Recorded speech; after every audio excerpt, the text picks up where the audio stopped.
Transformative technologies is tech for mental health, emotional well-being, and human thriving. This presentation is going to give you a landscape overview, the way that I see this world.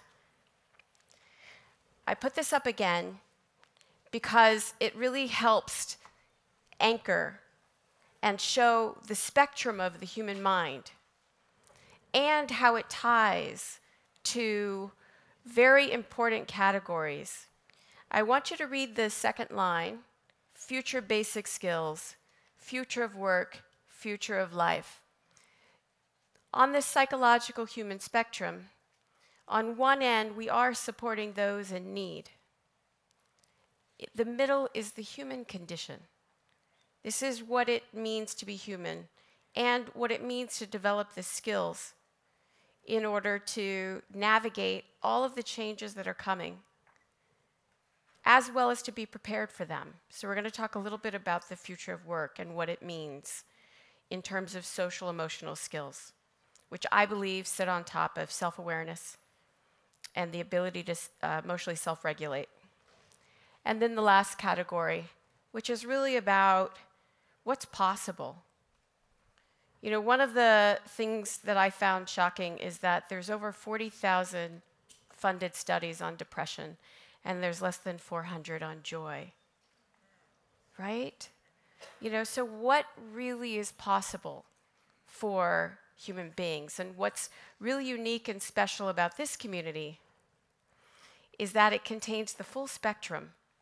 And when we first started this work, one of the things that was really funny is as we were trying to divide and categorize technologies or products, we found that in many cases, the same hardware and software works across the spectrum. The difference is the program, the content. So, you know, I've seen things that are used to support people with PTSD, and the exact same hardware and software systems support high performers. And it's all the same thing. And that's exciting because it means that one part of the spectrum can fund and support the other, depending on where the entrepreneurs and innovators start their journey. And so the big question is really, why now? So this is our fourth year. 3 years ago when we started this, there were 350 people. We were at Sophia with Liz Lee, who I believe is here. And it was just the beginning. This year, our fourth year, we're at 750 and had to cut off ticket sales.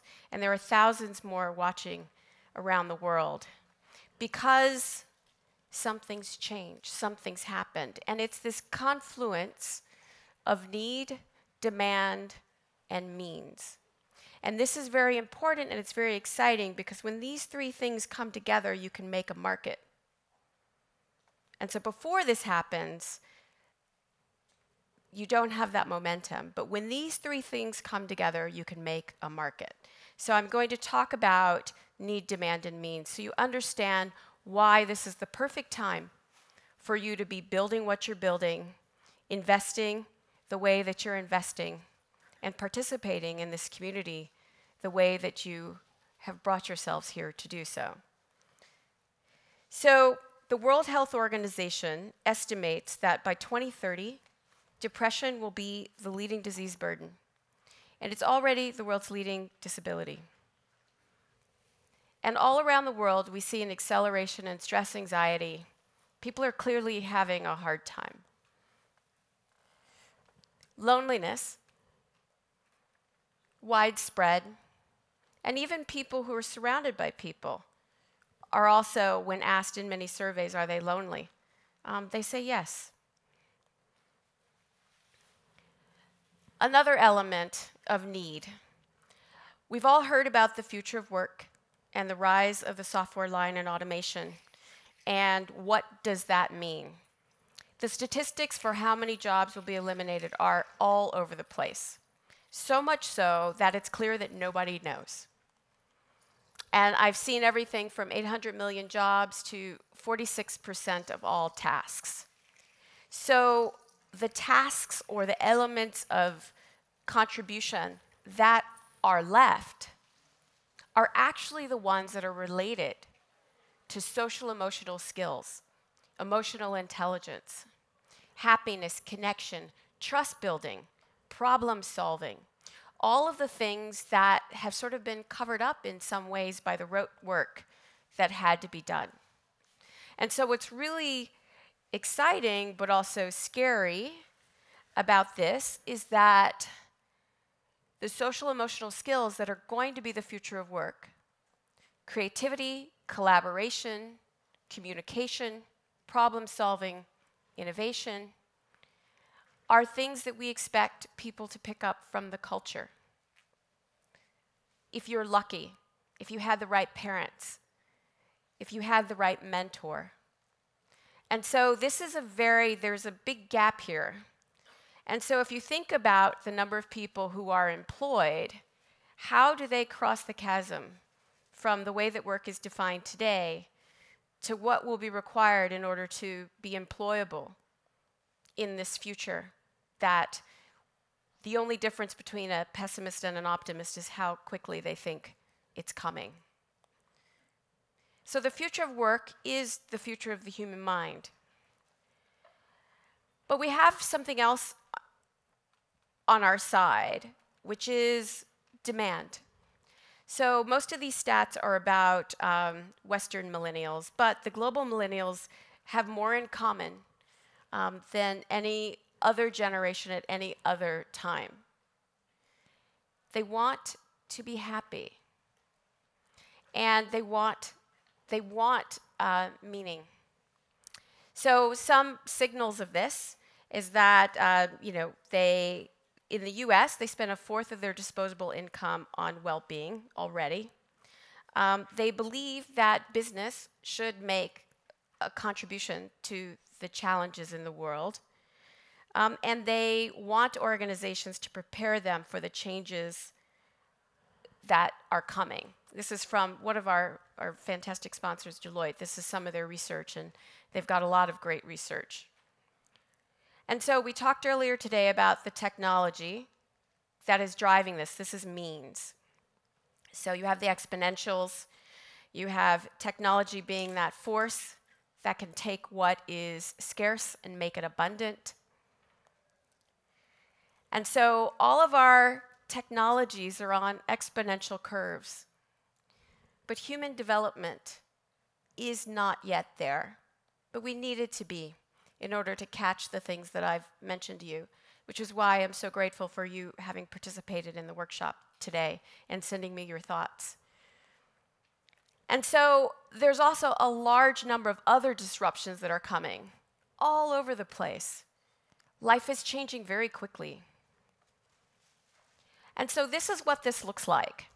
If you think about all the other applications of technology you've seen, to date, all the technology is really about the bottom levels of the hierarchy. But what some of the things that you'll see during the rest of this conference will show you is that we have the ability, because of the exponentials, to start to penetrate the higher levels of the hierarchy. And that represents about, today, a $3 trillion market opportunity. And that is important because, again, you need sustainable businesses in order to create the kind of movement that will allow you to up-level the mental and emotional well-being of 2 billion people. This is where these numbers come from. This is how people are spending money today in these areas. There's some that are really small, like right now, neurotech is only 8.4 billion. This is a today estimate. But if you've read Homo Deus, or if you think about any of these things, then you know that in the coming decades, that number in that box is going to get huge. And so this is what transformative tech is. It's an ecosystem that is dedicated to all of this. We are seeking with the organizations that we have to build a community and an ecosystem where innovators and entrepreneurs can build products that help people. One of the things that's special and wonderful about our community is that people are willing to contribute their first attempts in learning, also called failures, but for us, first attempts in learning, because if we contribute that, then other people don't all have to make the same mistakes again. So one of the things you're going to hear from the speakers is that they're going to be like, this is what we learned. And they're going to be very open in sharing with you about what they learned. In addition, people modeling their successes. So, you know, every single time someone in this community wins, I send them an email and I support them in their successes. Very important because it allows us to move more quickly. And so one of the things that we did over the summer is we did a Transformative Technology Academy, and we found over 1,000 people in 69 countries and 450 cities who are either currently building this technology or they want to. And the want tos are also equally important because it's such an emerging sector that many of the people who will build great companies are currently doing something else. The number of calls that I get from Google, Facebook, you know, lots of people who are currently doing something else, but they want to do this, is high. So, you know, it's an emerging category. What transformative technology does is it allows us to use technology to get at these things about humanity, to get at purpose, self-awareness, the ability of the biosignals, HRV, GSR, EEG, to show what's happening to human state, and the ability for humans to train. Humans love feedback. Learning to walk, gravity is a feedback mechanism. Learning to talk, do people understand you? It's a feedback mechanism. And so when our bodies become revealed to us in a way that is private and safe, then we have the ability to accelerate our self-understanding. And these things are not intended to replace our own ability to self-regulate. But in a world where we aren't taught these things, where it's a very elite opportunity to go on retreat, the ability to have technology that are scaled to help people in this is extraordinary. So there's 11 major areas of transformative technology that you guys all represent, and these slides will be on SlideShare afterwards. This was the Transformative Tech 200. This was 2017. In 2017, there was $1.6 billion in funding in these companies. On the top line, it doesn't include the big outliers, which are some of the ecosystem players. And so you see things like assistance, intelligent assistance.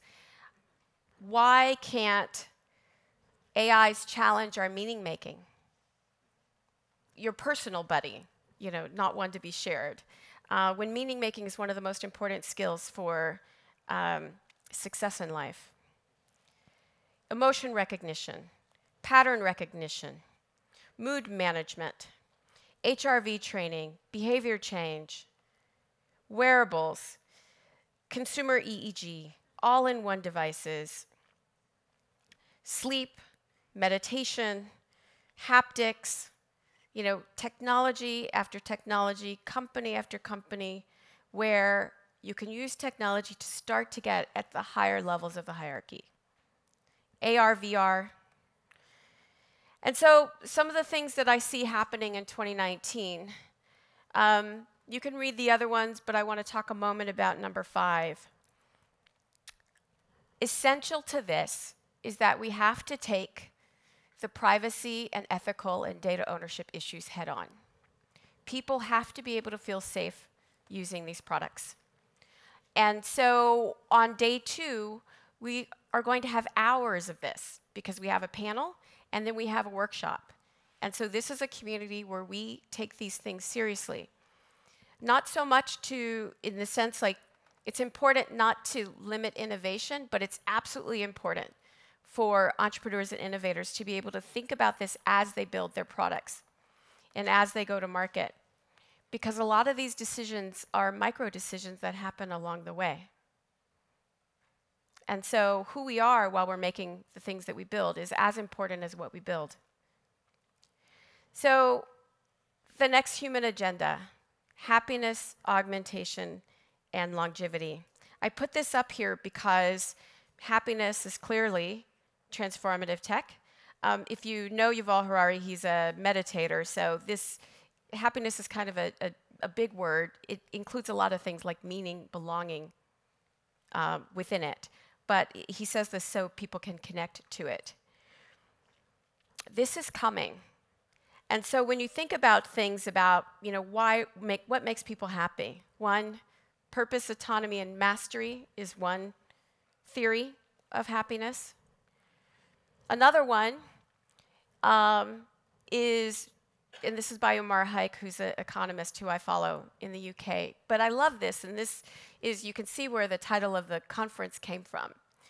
When you are growing, when you have this expression of possibility, and that anger is the frustration of possibility, and that sadness is the loss of possibility. And in a world that is so changing, the only security is in growth and a sense of purpose, because everything else around us is changing. So just think about that a moment. The only security is truly in a growth and a sense of purpose. And so what transformative technology represents, I see those three buckets in shorthand 3 ways. 1, we put the fires out. That's helping people with stress, anxiety, depression. 2, we get the skills in place. That's helping people with the future of work skills. It's helping them with self-awareness, emotional self-regulation, communication, creativity, the ability to connect.